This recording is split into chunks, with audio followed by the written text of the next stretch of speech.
არაერთი კითხვა არის პროკურატურის მიმართ, რომელსაც ჯერჯერობით პასუხი არა გაცემული. უნდა დაისვას კითხვა პროკურატურის მიმართ.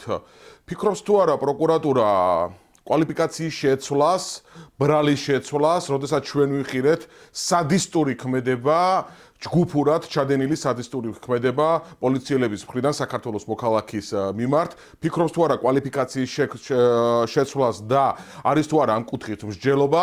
მეორე კითხვა, რაც შეიძლება იყოს პროკურატურის მხრიდან, ვიცით რომ როგორც ქმედება დანაშაულებრივი, ასე უმოქმედობაც დანაშაულია.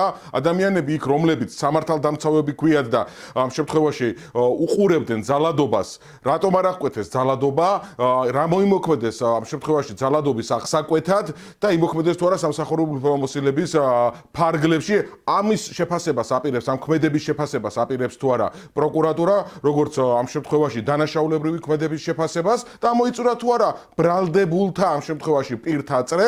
ჩვენ ვხედავთ იქ თუ რა სიტუაციაა, რამდენი 10-ზე მეტი პოლიციელია და თითოეულის ინდივიდუალური ქმედების სამართლებრივი შეფასების მიცემას აპირებს თუ არა პროკურატურა ამ ყველაფერს.